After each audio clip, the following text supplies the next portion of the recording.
Hi. Okay, that's a two-pager. Prince forgot to bring up. Na na na na na na na na na na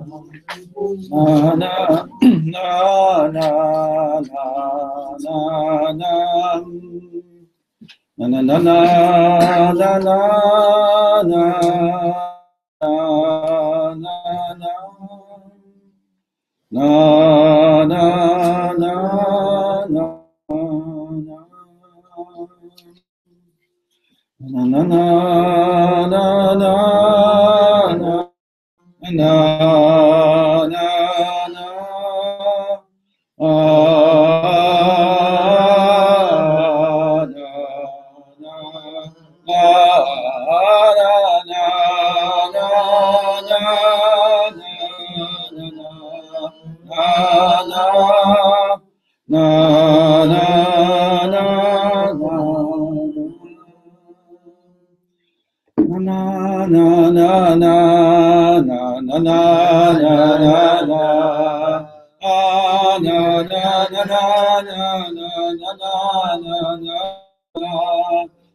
That's taken from the bracha on the Shemon Esrei of the Yerushalayim Ircha. What's interesting is I don't know how to sing the words because this is Nusach Ashkenaz. Rav Shlomo did that in Nusach Ashkenaz. I sing the Sephardi. So the words are arranged differently. So, okay. But the bracha itself is the same. Ben Yosef. Tishkon, in the Nusach that I know is Tishkon b'toch Yerushalayim Ircha. Dwell, come back to dwell in Jerusalem, your city. Kasher dibata, like you promised. V'tachin b'tocha kisei David, v'chisei David b'tocha tachin, and establish within it the throne of David, which the Ari says is Yosef is the throne of David because he prepares the way. Ben David. Binyan olam b'mira b'minamet be Yerushalayim. Built an eternal building soon in our days. Baruch atah Hashem bonei Yerushalayim. You Hashem, the builder of Yerushalayim, who's constantly building Yerushalayim. It's a constant process, like it's mevi goel v'nei b'neihem. He's bringing a redeemer to their children's children. It's present tense, constant. What? You see it happening in front of our eyes. Good. Will you do a quick favor for me and donate, dedicate this night's Shira Shema Ra'anan Shimon ben Eli? It's almost the Shloshim of Ra'anan Shimon ben Eli. Well, what's his father's name? Mordechai and Elianor. Bless. There's an incredible young man of 17 who suffered the most excruciating suffering of cancer, of a cancer that was incurable, but he lived, he fought, he lived, he fought. He wanted life. He understood. He had a dream about being called, accepted everything with total love and acceptance. He was an incredible neshama soul, and basically became an angel. Basically became an angel. And this is Shloshim when? Thursday night. Okay. At 4 o'clock, going to the branch of Shir Hadash. Everybody's invited to come. Okay. It's significant that there are very few people like that. It's been happening to that age, 17, 18, 19, 20, in the last few years. And as you said, they've all turned themselves into angels. Listen, it's hard stuff. It's not the subject for tonight. Sorry. It's a subject in and of itself, how souls, we come down as souls, who we are as souls. I will say that It's a foundational principle in Kabbalah that what we see is an exterior facade or exterior form of something that's behind it. What's behind it we do not see. And what's behind that, and what's behind that, and what's behind that, and what's behind that. It's many, many leveled system. If our eyes would be open, slowly start to see the energy level behind the physical world that we see. And up at the highest level, we would see that the world that we see does not exist per se. But Hashem wants the world to exist. He wants us to live in the world. He wants us to operate, to function, to grow, to go through everything we need to go through. So we come down here and there's an external world that we actually, it's like a stage that our souls come down on. We can't see it from the point of view of the soul. We can maybe talk about it. We can maybe understand that there's an incredible system behind us of pure godliness, pure divinity. But we live in the physical world. But it's important for us to know, at least, that, okay, since even though we can't jump off buildings yet, but the physical world is really not what it seems to be. And when we attain mastery, and when all mankind is lifted up into the next level, so we'll see and we'll look back and we'll see that it wasn't what we thought it was. It had to be, it had to seem like it like this. It had to seem like this, right? So really what all of our prayers is about is up and in to that level where we know there's only Hashem, only Ein Sof, and come back down with that awareness, with that consciousness. That's called Dat, or Chevedat, or all kinds of names. And to come back down with that into our life and to know, even though we can't see and feel with our five senses, but we can know.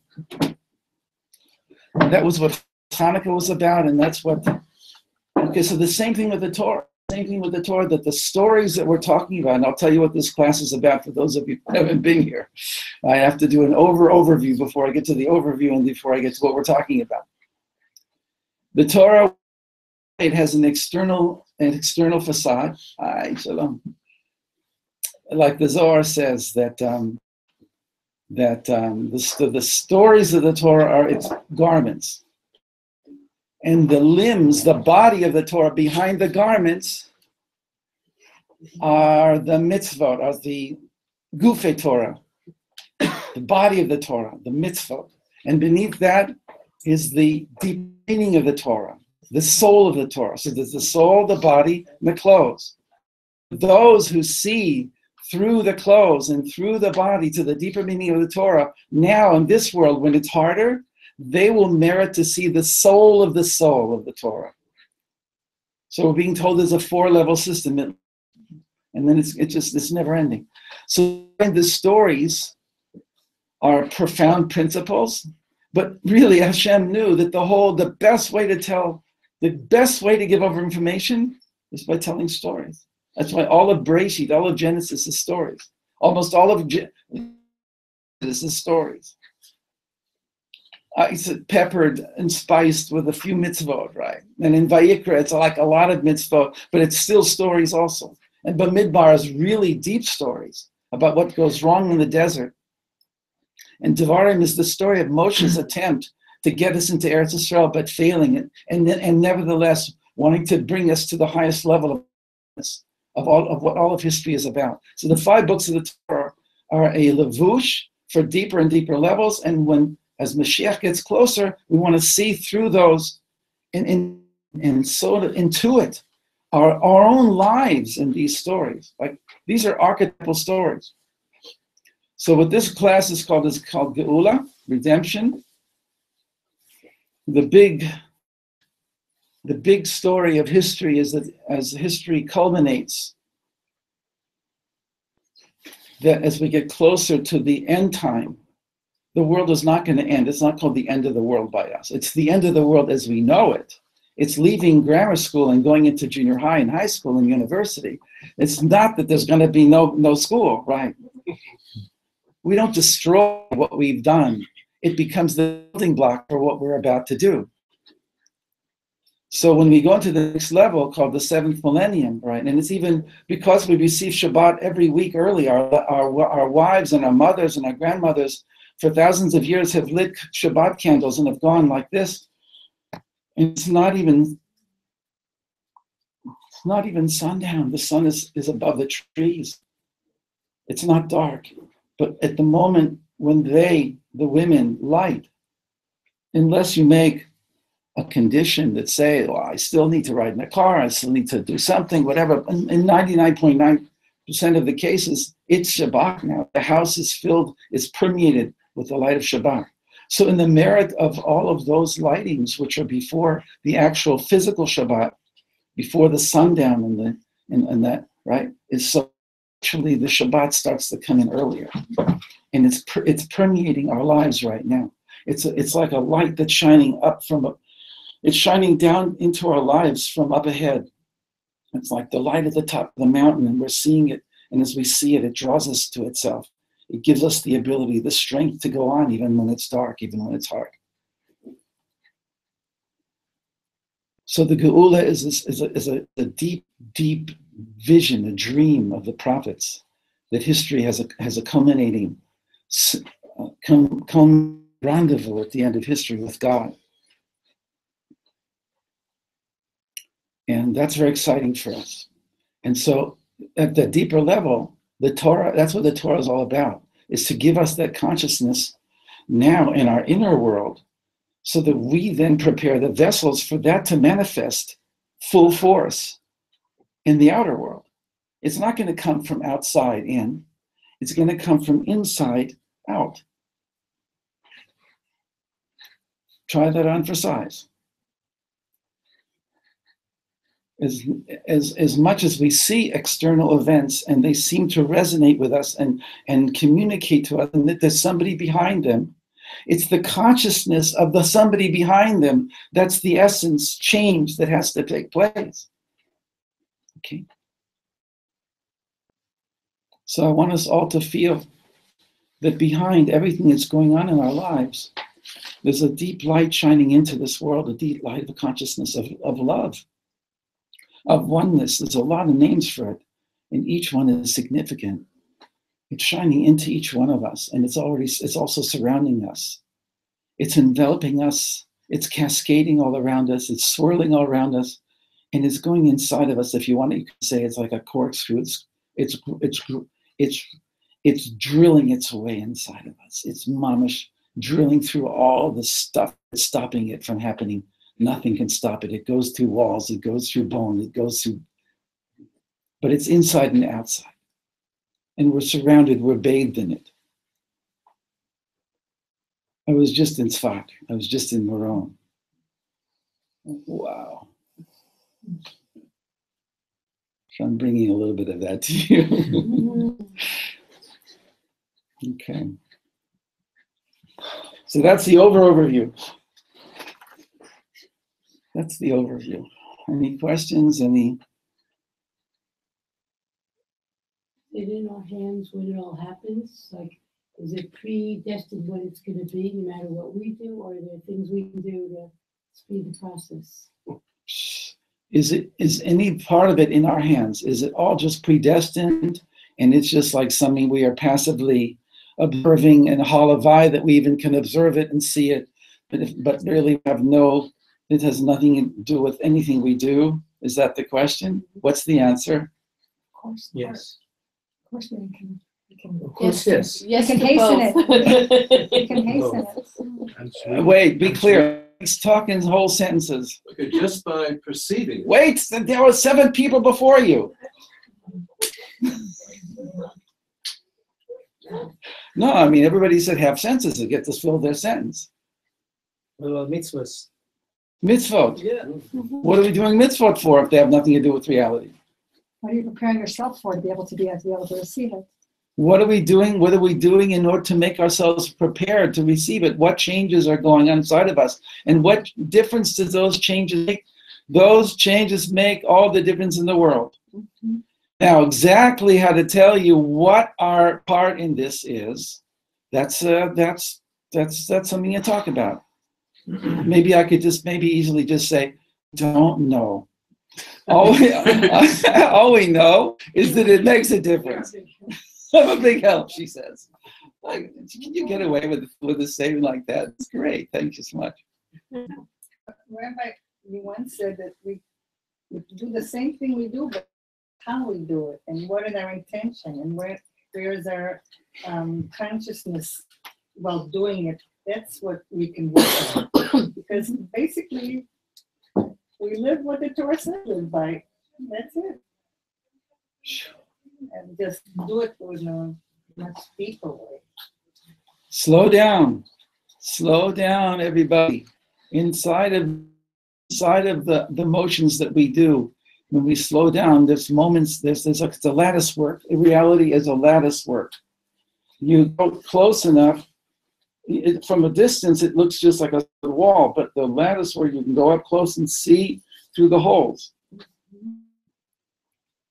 Meaning to say that even in a thought form, you have a thought that you have.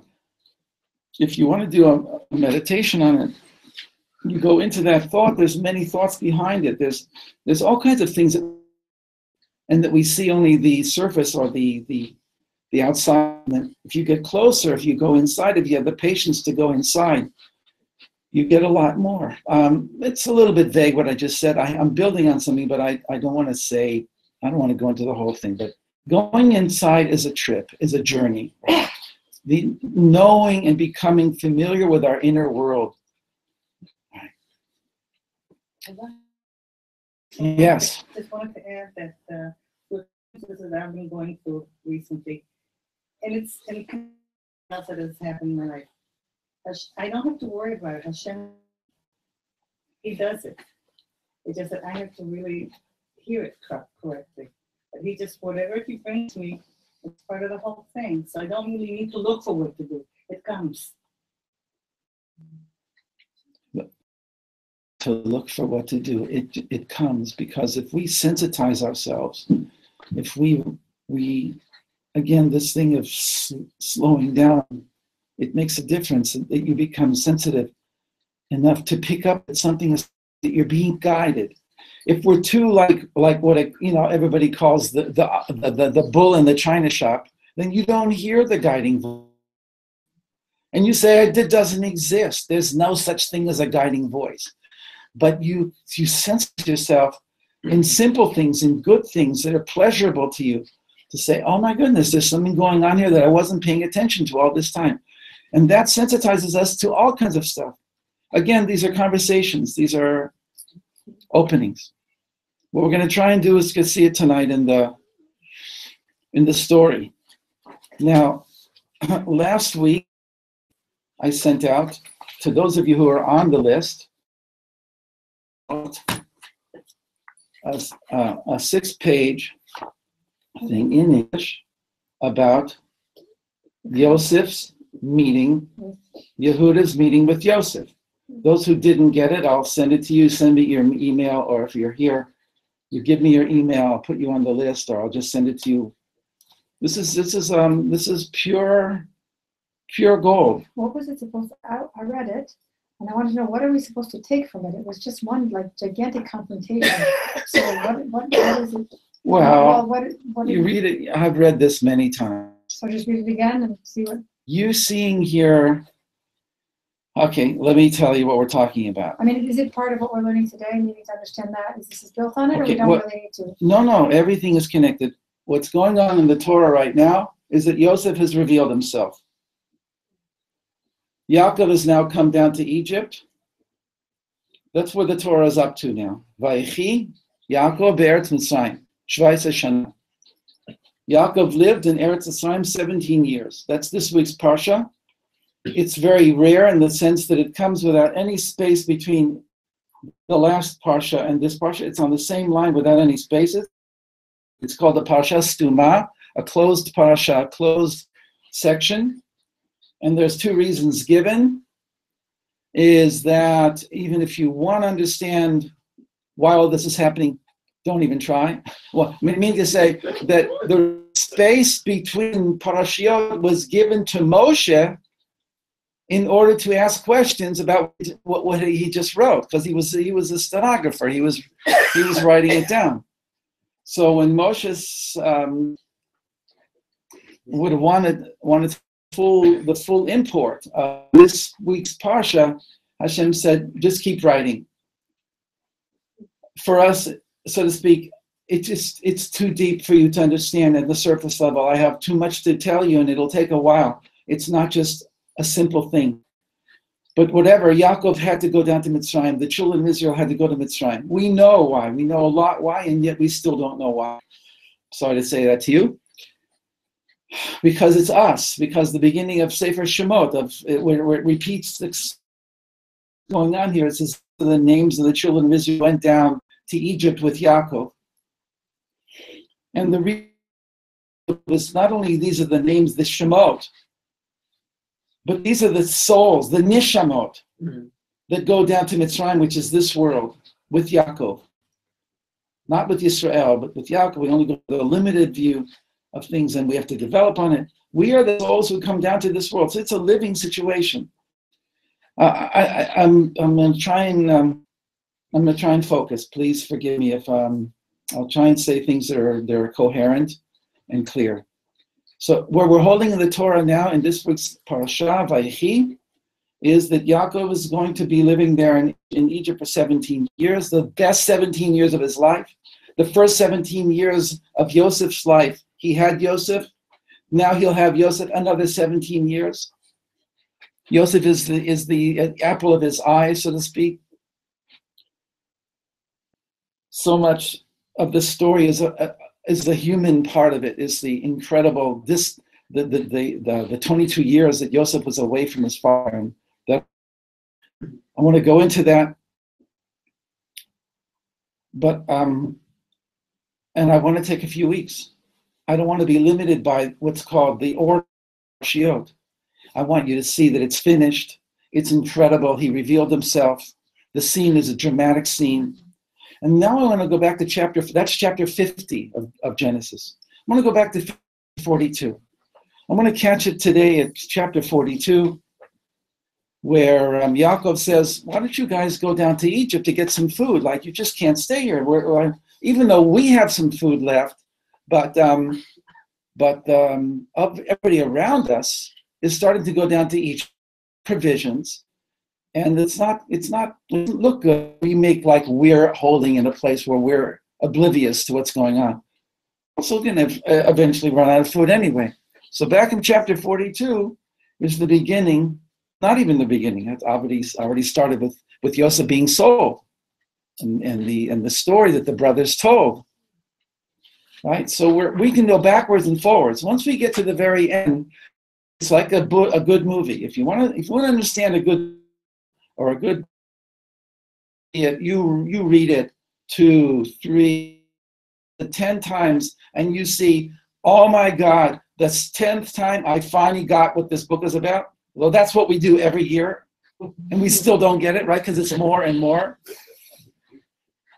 So that's what we're going to try and do. We're going to get to the end of the story this week. We're reading. It's beautiful. They come together. It's a lot that I'd like to share about this week. But all I want to say about it right now is, Yaakov passes away. They mourn him for 30 days in Egypt. I think they take him to Marat Machpelah. It's a very powerful thing. All the Egyptians, the soldiers, and everything. It's a whole massive thing, like the Lahavdil, like in the Lord of the Rings, like massive army. And they're all in there on uniform. It's royal, and people all around saying, whoa, this is Evel Mitzrayim. This is the morning of Egypt. Right? They bury Yaakov, and it's royal, it's powerful. And they come back, and then the brothers say, the brothers actually basically lie to Yosef, and we'll say, we'll understand why. But it's going to be a long, drawn-out thing. We're talking about 2 weeks, and then I leave for 2 weeks, and then I come back. And this story has to be gone into. So if you're going to be bored by this slow motion train, I hope not. But I'm telling you ahead of time that we're down into storyland. In the story, and we want to go through the dramatic part of it, and then go deeper behind the dramatic part of it into the inner innards of this story. Okay, I mean, enough. Basically, I'm giving the plan. I hope that it's clear. And then we're going to go back to this, and we can also go back even further, but this is where we're starting now. And I brought 2 pages, and I sent it out to the mailing list. The English is chapter 42 of Genesis, and the Rashi is Rashi on chapter 42. 99% of the Rashis, and they're in Hebrew. I didn't have time to translate them, and we'll do them together.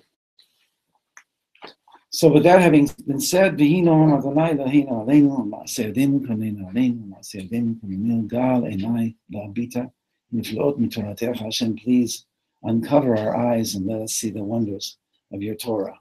Amen. What I'm missing here is a chumash in Hebrew. Must be one. There's on the level above your, right above your head. There's a number of sets there. The blue set, then we need Bereshit Aleph or Bereshit Bet. No, it could be the Bereshit, the 2 stars. You're right. Thank you so much.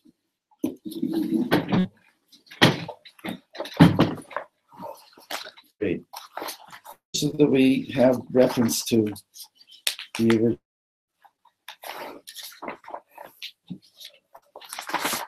Okay, great. So, Yaakov saw, Yaakov learned. Yaakov, Rabbi Kaplan, a lot of this is Rabbi Kaplan, not completely, but it's mostly built on what he did. And Rabbi Kaplan wanted to make it into a very, a better, a well-written translation of so it says Vayaya saw. It really does mean he learned, but seeing is also important, translated as he saw. Ki yesh sheva b'Mitzrayim, that there's provision in Egypt. And provision is an amazing word, shever. It appears a number of times throughout the entire thing. The first entry in the Ma'or Enaim of Rabbi Nachum of Chernobyl was one of the Talmidim Maggid of Mezrich, the Chernobyler. The first entry in Bereshit, he quotes this verse. What's the connection between Bereshit, Genesis, and this verse? The word shever. What preceded this world? A shvirat kelim, a shattering of the vessels, and all the sparks of holiness that fell down into the lower worlds, which are called Mitzrayim. And so there's shever, there's broken pieces that have to be redeemed, right, in Egypt. Oh my goodness, that's why Yaakov has to go down there. Okay. Trying to reconnect. That's why I have to have 3 things going on. Not nice.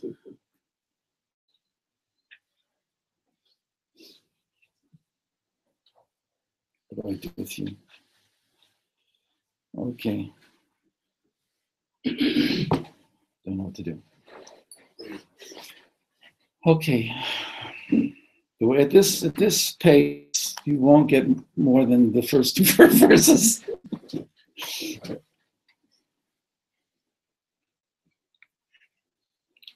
Here we go. Okay, we're on again. Interesting. Okay.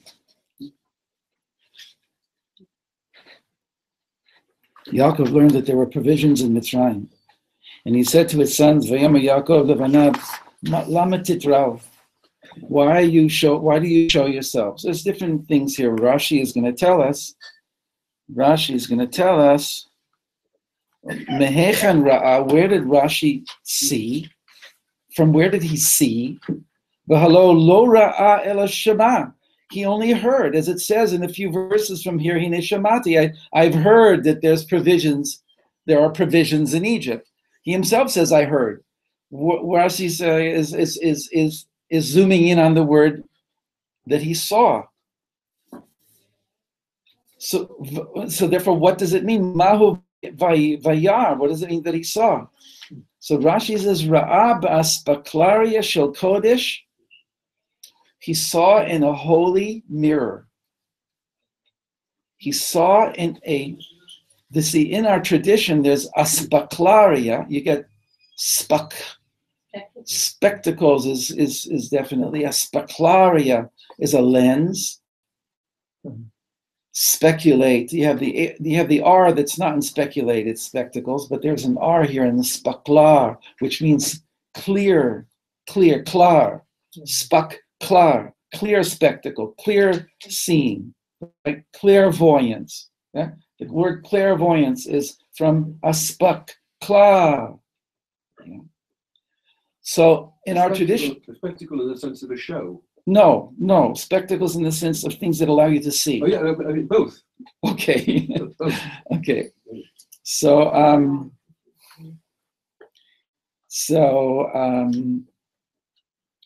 we have, generally speaking, two different aspaklarias, a clear lens and a dark lens, through a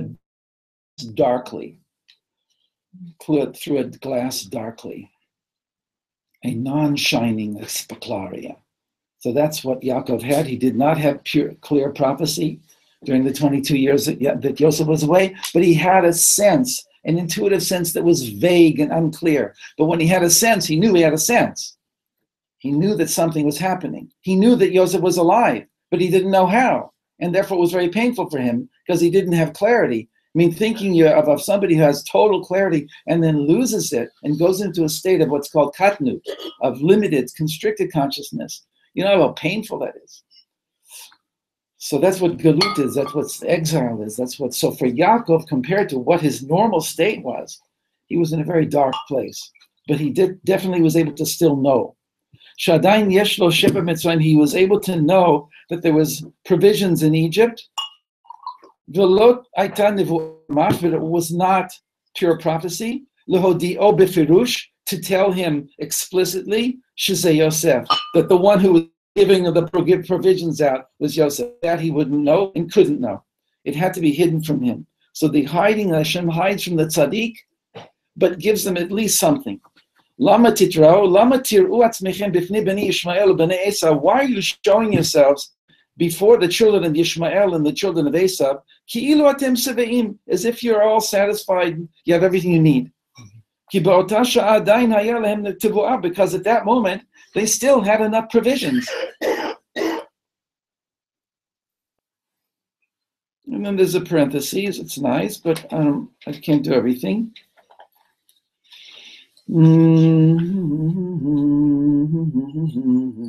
It's the same thing.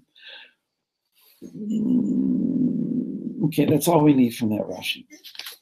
Next verse. So this is simple learning of Chumash, but it's not simple because we're mining it, and we're trying to, right? We've already mentioned shever.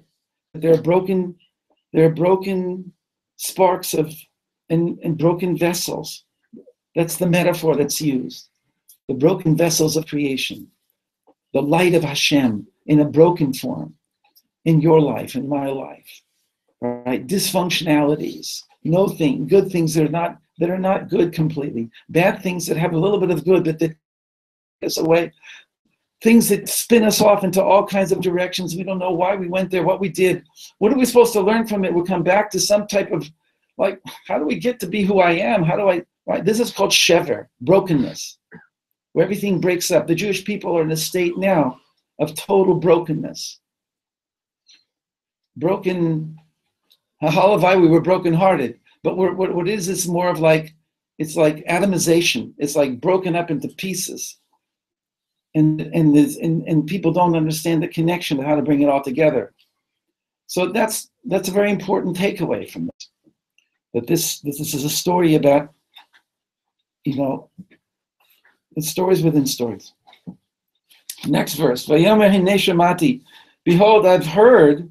He says to his sons, he himself he sees, but he says to his sons, I've heard that there's provision in Egypt, Mitzrayim, in the place of constriction. Rudu Shama, descend there, go down there, because Eretz Israel is north, so going down south is called going down, literally, but also figuratively. Go down, descend to there. V'shibru lanu misham, and purchase for us provisions. Shibru is the verb form of the exact opposite of the thing that we're trying to get. The provisions that we're trying to get, we have to buy them, acquire them.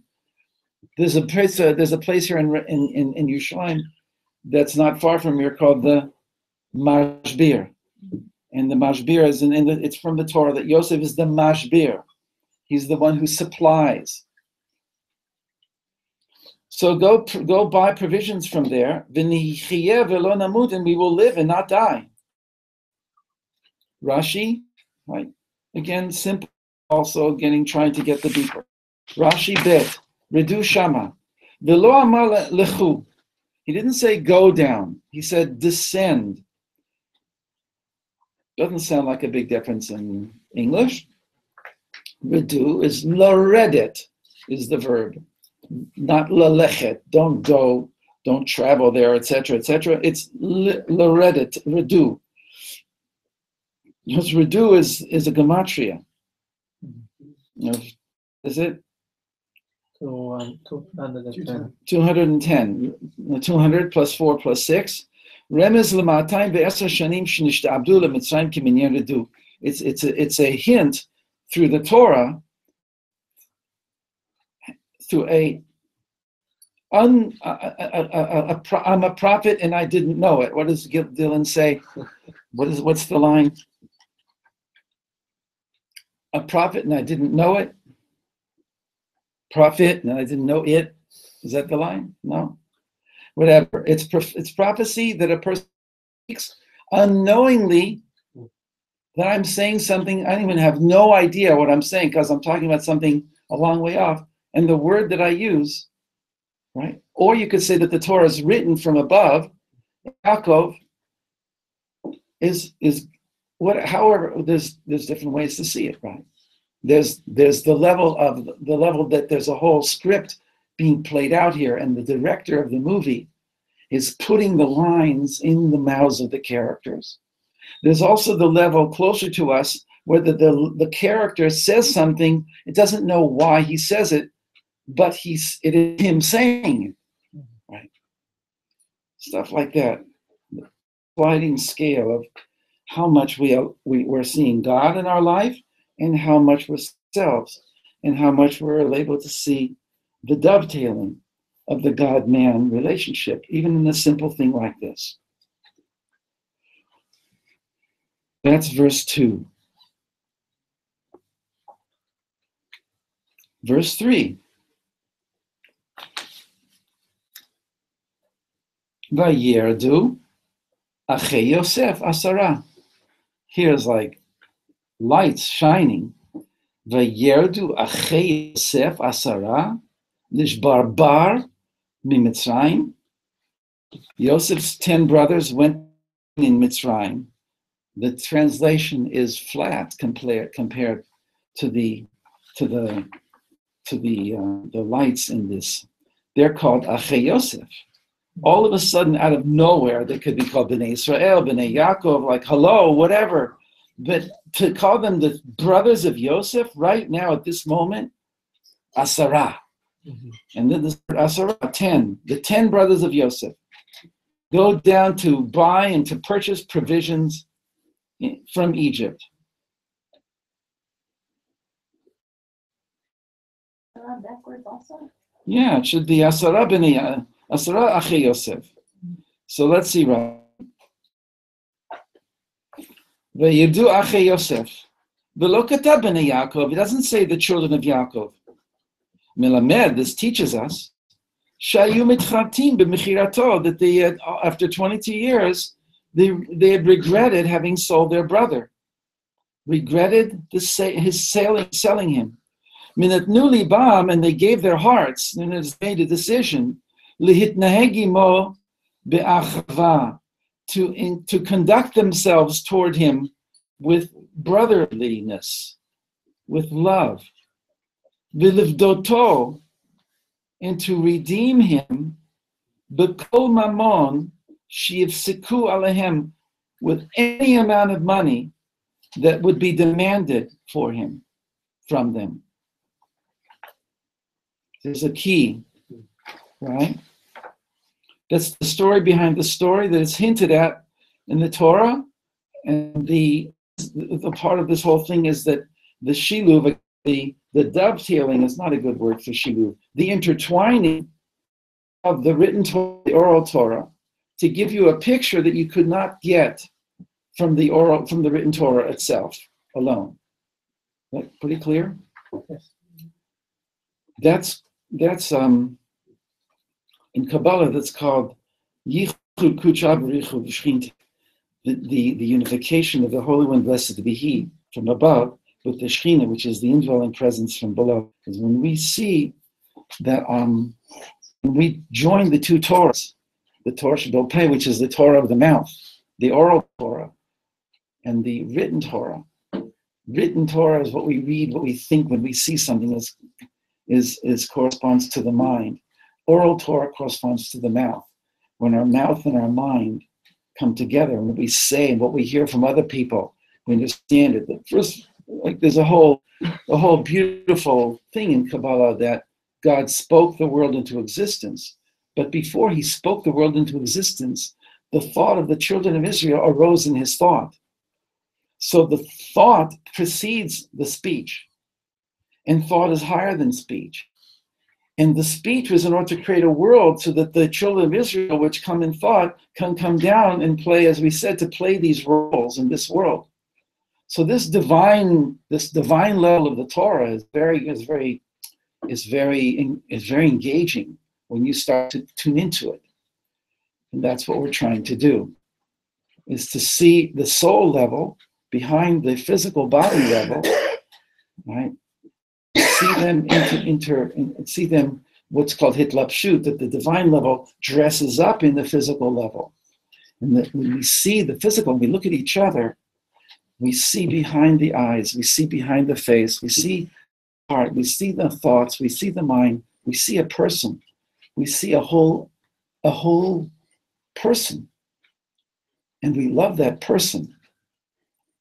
We're riders on horses, and our horses get to know each other and even marry each other sometimes.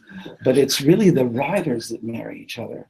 And the riders only manifest themselves through the horses, but the riders are the ones who join with each other. So we are riders on horses. I could go on. It's crazy. But thank you for allowing me to at least express these things, because they're very suggestive. They're very, again, there's only so much we can do in the time we have, and therefore it's not gonna, I'm not gonna try and rush to the end. It'd be ridiculous. So I'm going to ask all of you to hold, with me, that we come back to this, and that we really, what am I asking? We trust the process. Whatever you can get. Next thing in this is that it says asara. Well, first of all, as Annette said, it's out of place. And then we know that it's anywhere that it's 10. So why? Because Binyamin is home and Yosef is in Egypt. Ma Talmud Luma, what does this word 10 here come to teach us? V'halo k'tiv et Binyamin achi Yosef lo shalach. We hear that Binyamin, the brother of Yosef, was not sent. Yahweh did not send Binyamin. So we know automatically that there's going to be only 10 left. Rather, Ella le'inyan ha'achava hayu chulukim la'asara. Rather, regarding this thing that we said, that the word Ache Yosef hints to the word Achva. The brothers is Ahava ve'achva. Achava is brotherhood, is love. It's very connected to Ahava. It's brotherly love. That goes back to when Yosef was sent by Yaakov in the first place, and he got lost. And he sees this guy in the field, and it happened to be an angel called Gabriel, which is meaning to say that was a setup. And he says, "Et achai ani mevakesh." I'm looking for my brothers. And Rashi there says, "I want some love. I want to have a good relationship with my brothers. They misunderstand me, but I really am going to them in order to really fix things up. I think that I can do that. I want to do that." but it didn't work out like that. But he still represents that. So Achei Yosef is a meaningful statement for Rashi that means achva, I'm looking for love. So here, now they're not holding on the same level of achva. They're 10 chalukim la'asara, they're divided. Each one of them feels a different relationship towards Yosef. They're all going down as Achei Yosef, the brothers of Yosef, because they've regretted having sold him, and they have the idea that they're going to find him. Where are they going to find him? Do we know that? We're going to see that later in Rashi, but They got to look for the prostitute places because he was so gorgeous. They thought for sure he'd been sold into prostitution. right, they thought for sure that he was either a pimp or whatever, that he was sold into prostitution, and that he would be forced to do that, and because he was so beautiful. And they thought, well, for sure, we'll look for him there. We're going to go in 10 gates, and then we'll meet in the inside, and we'll look for our brother. Yosef's going to call them on this when he meets with them. But it's good just to know, that's what's up ahead. But if that's the understanding that they have regret, there's all this other way of reading it, that they were in so much denial and recognizing that they didn't have enough regret. Yeah, so we know that's good. They didn't have enough regret. They didn't have enough, really, because they were still in denial. They weren't really clean. They didn't really come clean. Like there was. So you're saying there was a partial acknowledgement? There wasn't. I call it being honest from the neck up. Like, we're really righteous men, and we really are, and we never lie, and we never do anything wrong. We're the sons of Yaakov, the grandchildren of Yitzhak and Abraham. But from here down, there's an unconscious level that we've hidden from ourselves. And so we regret it from here up. And therefore, what we'll do is we'll go into action, and we'll get him, and we'll buy him, and we'll bring him back to his father, and we'll fix everything up. And so Yosef's, the whole story is, sorry, it doesn't work like that.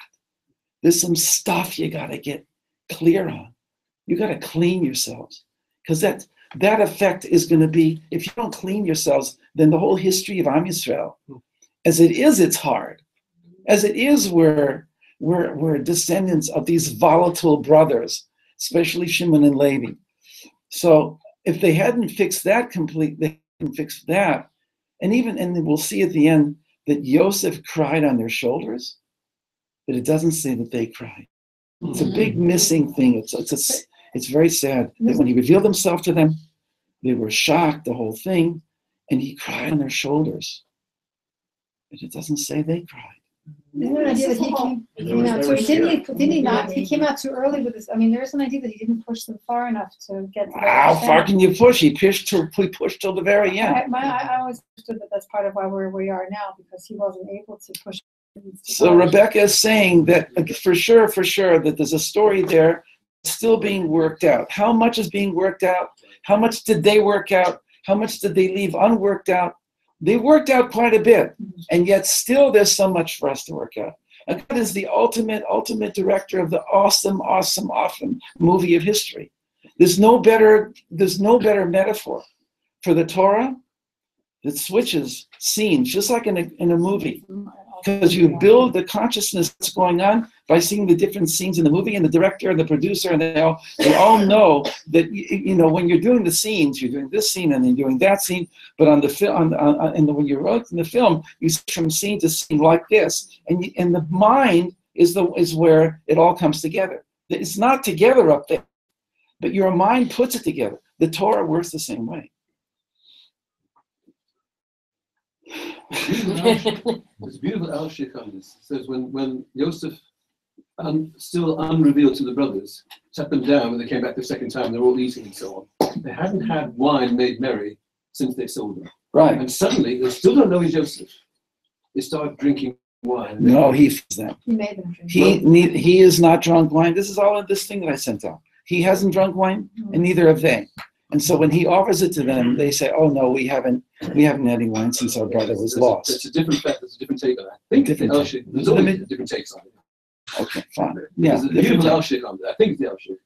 It says that they saw Binyamin getting twice as much or 5 times as much, and there was no envy in their hearts whatsoever. And at that point, they realized that they had done sufficient teshuvah to overcome the original sin. So that's why they could suddenly start making marriage. It's a different take. Okay, it's a different take. But then they have this problem that you were raising, that we're still in we're still working it out. So it was the human inability to have absolute only Hashem. So if he had to actually, Yosef, to be pure unconditional love, he would have taken it to the extreme case, but he's using Yehuda and the brothers in such agony.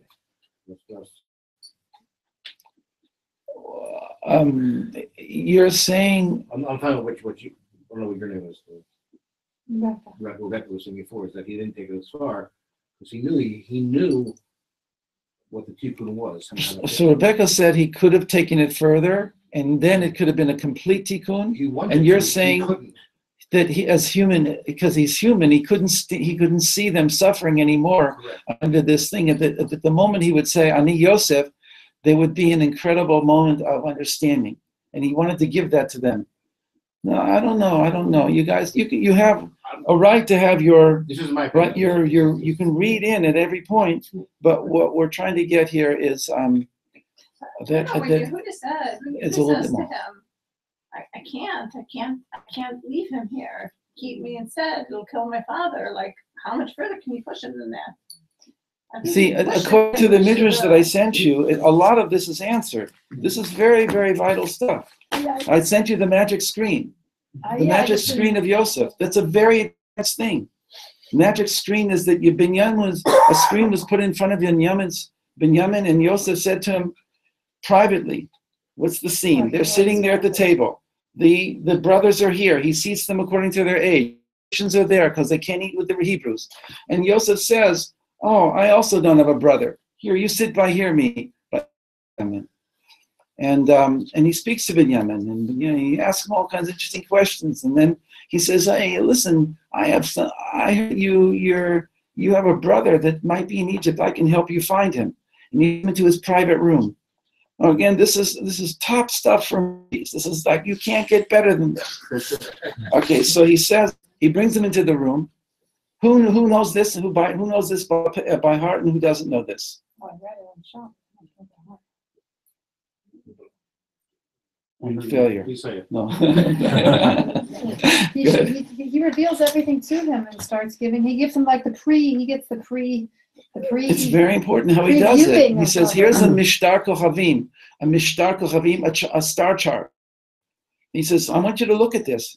And if you're smart, you're going to be able to figure out where your brother is, if he's here. And so he looks at it, and he divides it into 4 sections, and he zooms into one section. And then he divides that into sections. He gets to Egypt. He gets to Egypt, and he divides that into sections. He gets to the city that they're in. And he divides the city into the places where they're, and he sees he's in the palace. And he sees in the palace, he divides that, and it's all through his mind. It's not even touch. It's beyond touch. It's not a touch screen. It's a mind screen, because it's psychic technology. It's a whole theory I have. Psychic technology is real. Egyptian wisdom. I can't go into it now, but I'll send it to you. Ask me any questions in writing or what. Okay, so he says, and now since Binyamin gets to the point where he sits there in front of the screen, he says, and Yosef says, what do you see, my son? He says, I see my brother sitting next to me here in the screen. And so then Yosef cries, and Binyamin cries. And he says, I'm your brother. I can't let them know yet. I have to ask them. If they'll fight for you, it means that they truly regret it, right? What they did to me. If they don't, then I'll know that they never have my forgiveness. Why does he have to tell him before? Oy vey. He has to bring Binyamin into confidence. Yes, that's an excellent question. But you see the answer. He has to cooperate with him and be part of the story. I mean, Binyamin is also doesn't Yosef come? Isn't the Mashiach? Binyamin is. I'm sorry, I'm confused. Never mind. Binyamin wasn't there to start with either. Isn't that part of it? That's exactly right. Exactly what this is. At what point? He wasn't doing it himself, so he took him out of it.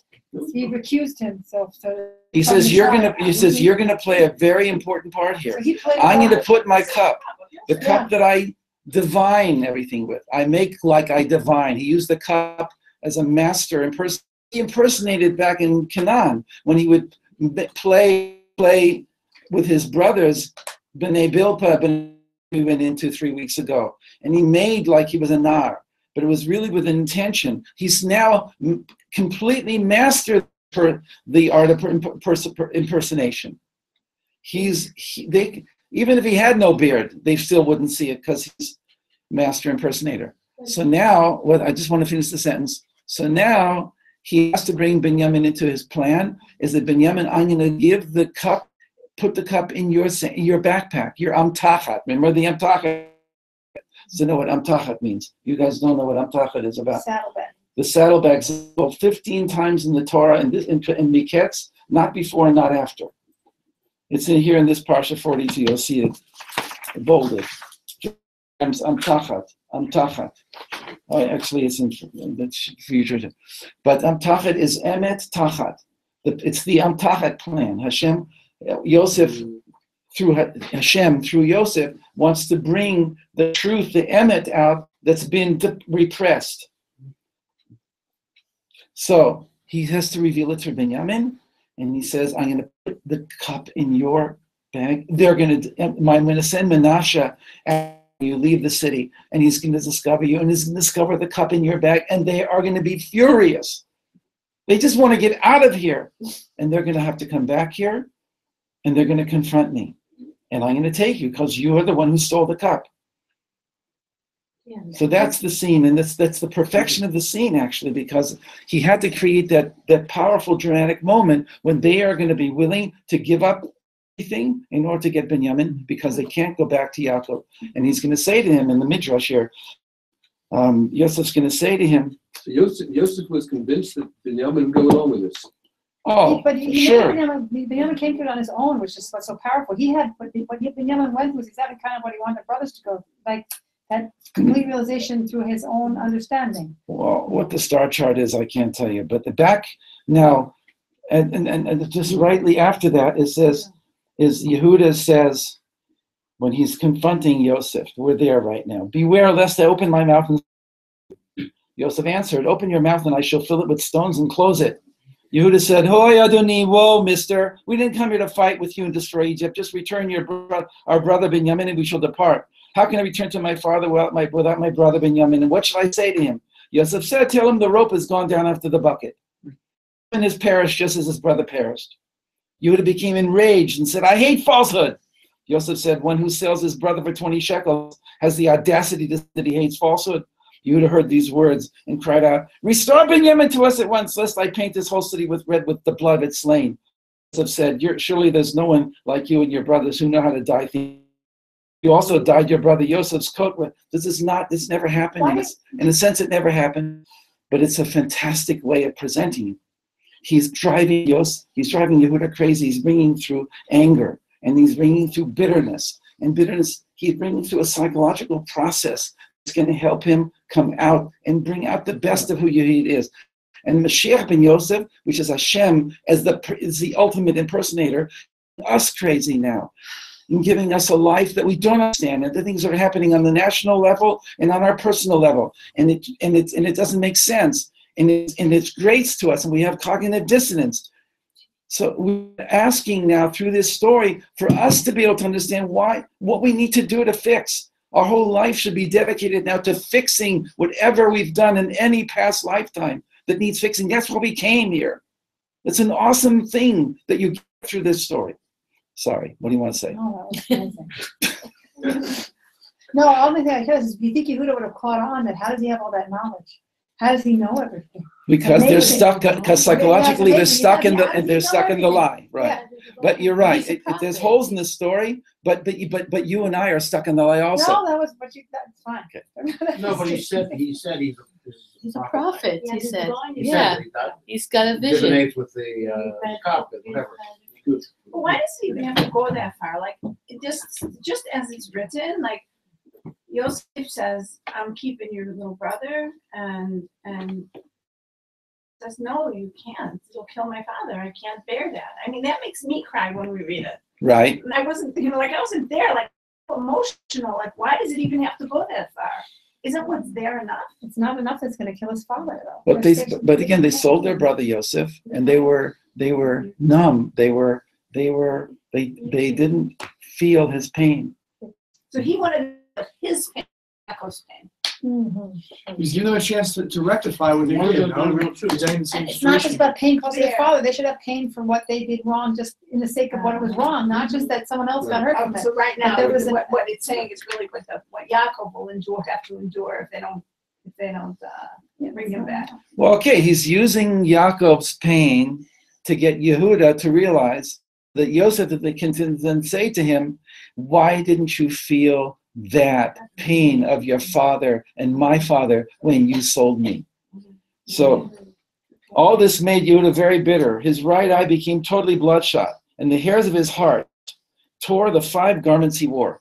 So this is, again, is his metaphor, but this is very powerful. His heart center sent out shoots through the 5 garments. The 5 garments are the clothing that he's wearing to cover up the powerful truth that he's repressed. The 5 garments represent 5 coverings for the truth.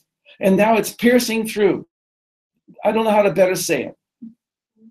Seeing this, Yosef knew that Yehuda's anger was very great. He was concerned lest Yehuda destroy all of these ways. Yosef winked at Menashe, his son. The latter got up and stamped his foot down, making the whole floor and all the walls of the mansion vibrate and shake. Seeing this, Yehuda said to his brothers, do not think for a moment that an Egyptian has done this. Only one from our family has such strength, what is called nowadays chi. Okay, we got the chi. We had the chi once. We don't even know what that is anymore, the Jewish people. But we had it once.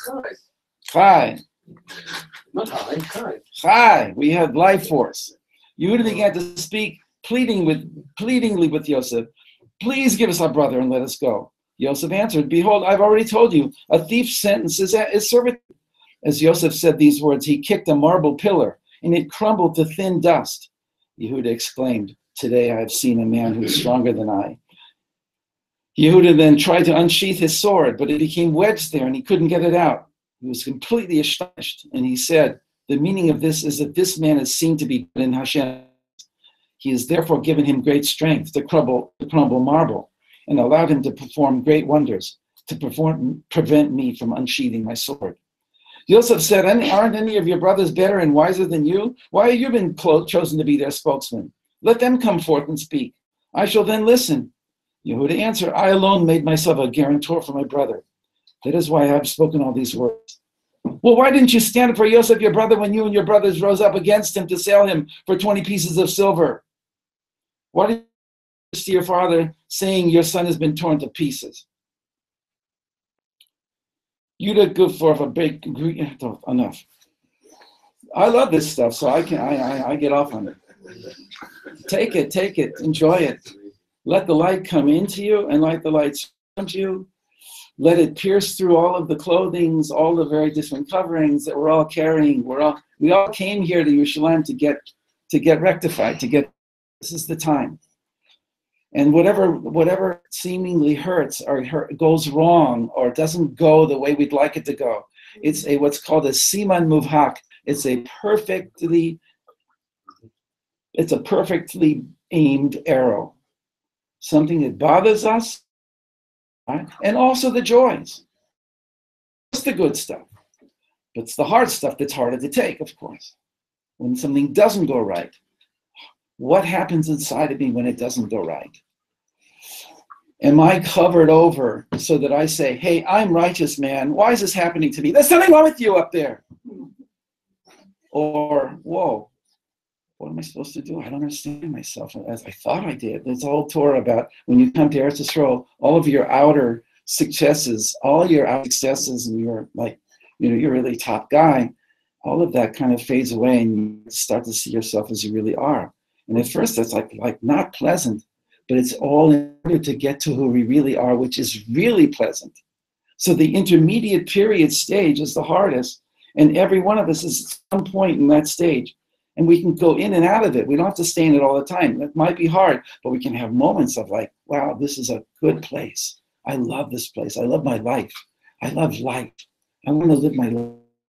I want to learn. I want to do things. I want to help people. You dedicate things, and when you dedicate your life to the highest purposes, then a whole bunch of good stuff comes into your life. But, my friend over there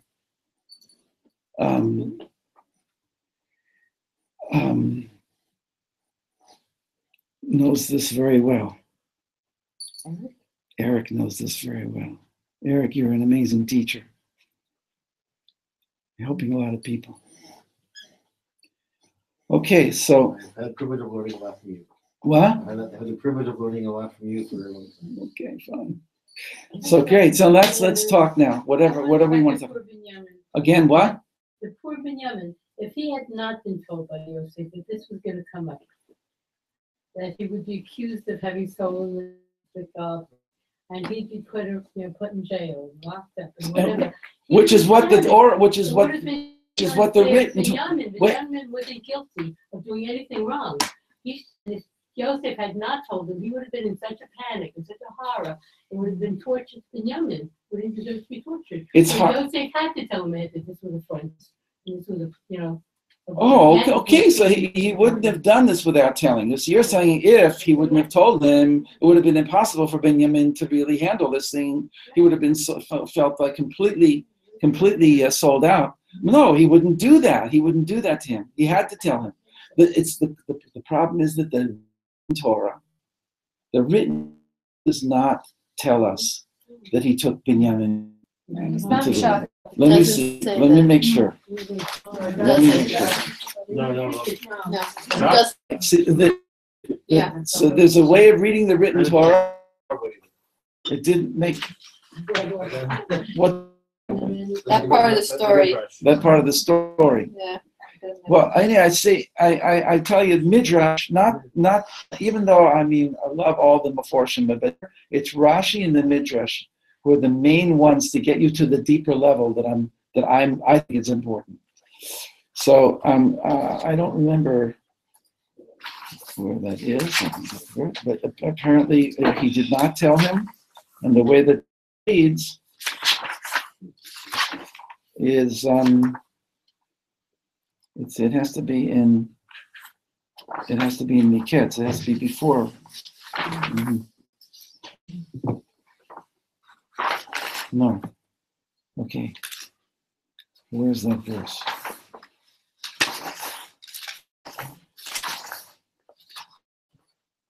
Mm-hmm.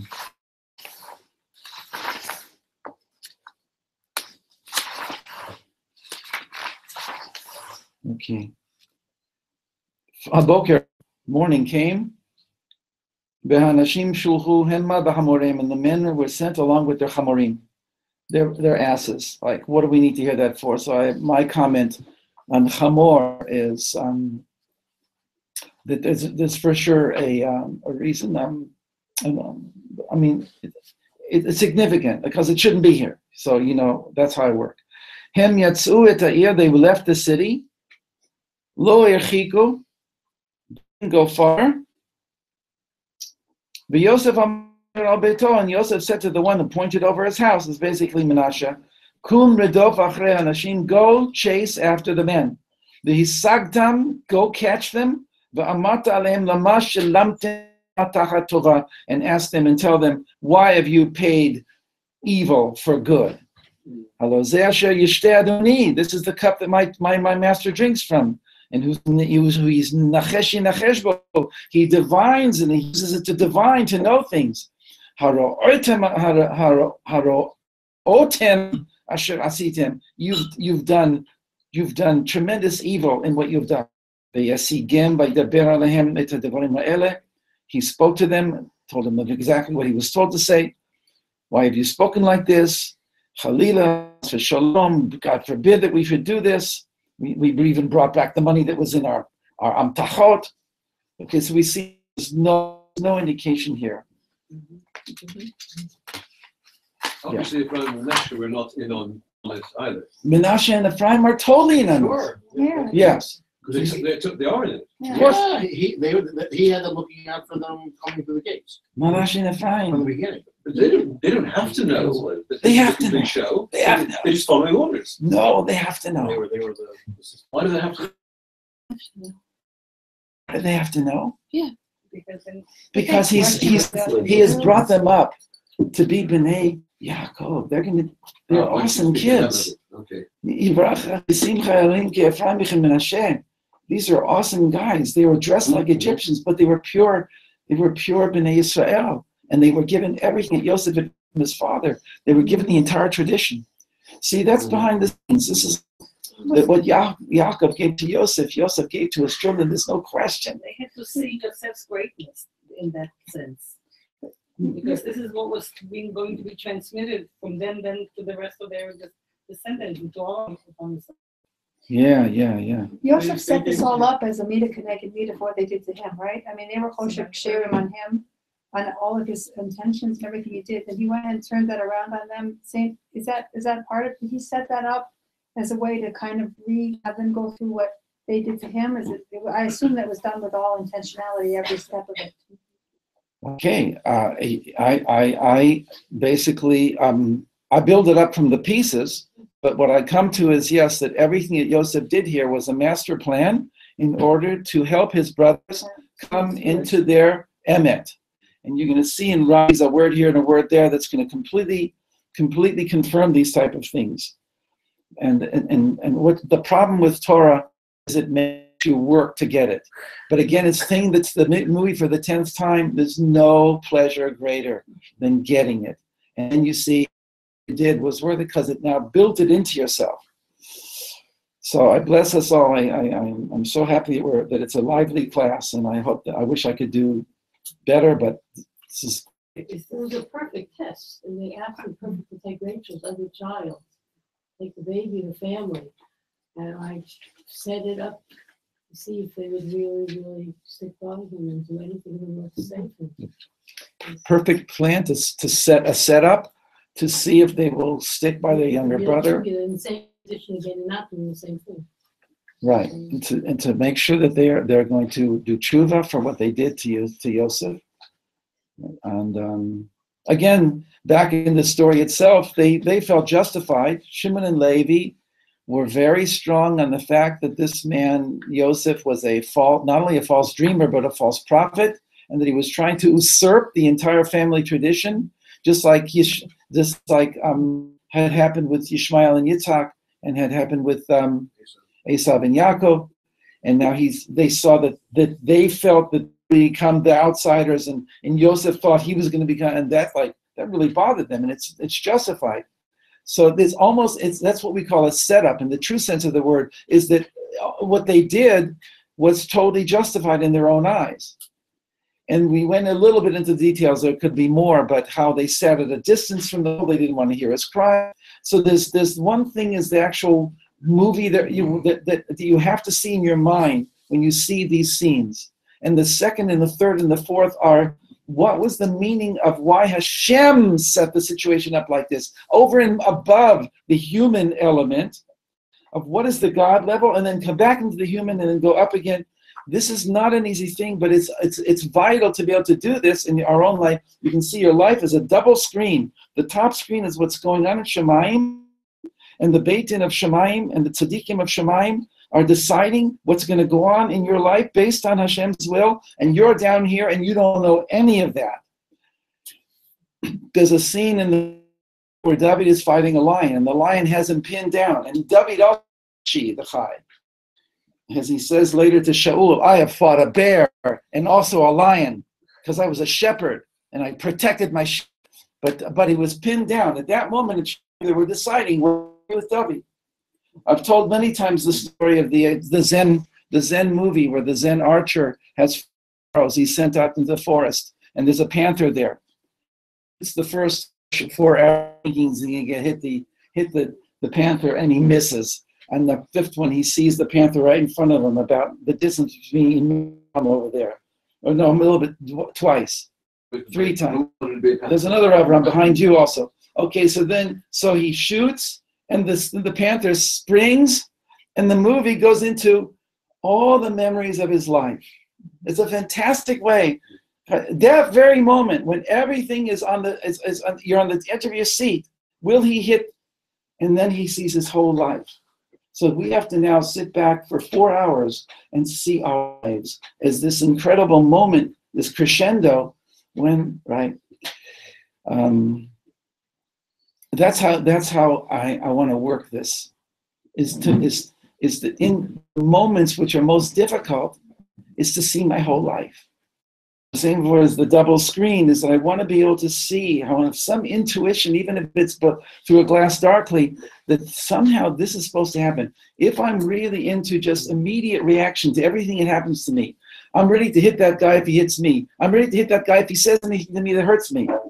But if I stop and say, hey, that's not what I want to do anymore.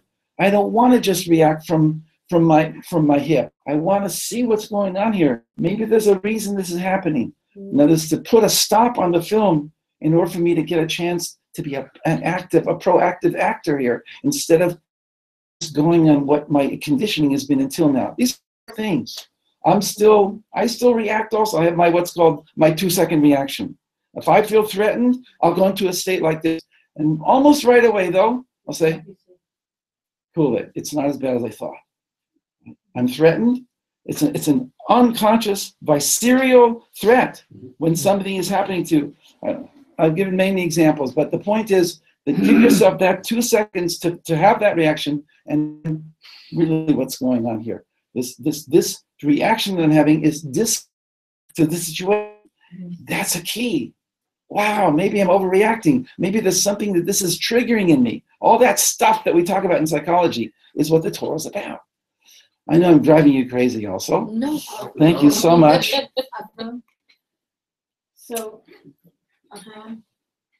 So if the brothers did total tshuva, why did the 10 Rabbanim martyrs need to be killed in the Roman? Is that God's choice? That's the point. It was not one of these people. I didn't intervene to stop it, but I did. Who wants to say what? You want to say something? You said it before. It wasn't complete. Joseph went as far as he could go. If Joseph Went as far as he could go in terms of the tikkun, but he couldn't go further. It wasn't complete. but in the room that says he couldn't have gone any further. How could he have? What would farther mean? How could you go any further? What would it mean? What would that look like? Answer for that? God didn't want it to go further. So the Torah is a blueprint for all of history. Moshe, for instance, ends the Torah by dying and not going to the land of Israel, and the rest of the story of the Nach end of history is an unfolding of the stories that were part of the 5, right, of Moses. The stories were never finished. That's again one way of looking at it. There's another one where we could go the other line, because we have to give equal time to the one that every story was finished. But this is what I want to say right now, is that now of all the unfinished stories will be pulled by Mashiach. And this is the Messianic time. We're in the Mashiach and Yosef time, is God helping us bring all the things together in your life and in my life, all past lifetimes coming to culmination point in this lifetime. It's scary, but it's so, thank you so much, Hashem. So many lifetimes we've been living in one lifetime. It couldn't be other than that this is the lifetime that you want us, that all of history, Jewish history, all of history was made to come to. We don't know what we're saying. We don't understand. There's so much we don't understand. But the idea of pulling the threads, though, and finishing the what do you call it? The quilt, the tapestry, so that it's not just a bunch of threads that we see on the back of it, all the threads mixed up, but we can turn the tapestry over when it's finished and see what a beautiful tapestry we were. And thankful that we had the privilege of playing parts in this awesome film. things seemed to be going wrong when it was happening. And yet, in retrospect, we'll see that everything was awesomely, divinely orchestrated. That is the double screen again, is that on the level, everything is totally fair and good. Down here, it has to seem that it's not. And as humans, we have to feel that it's not. When somebody else came, when we've done something, etc., those feelings are important, is to not cover up, but let the powerful strings of our heart break through all of the external things that are stopping us from being totally beautiful. Yeah. V'lirushalayim ircha, na na na na na na na na, na na na na na na na na.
Thank you so much. Do you want us to put them back here? Or I what would you want like you to do? bring them back next week to 30 shekels continue. for the class, everybody. 30 shekels for the class.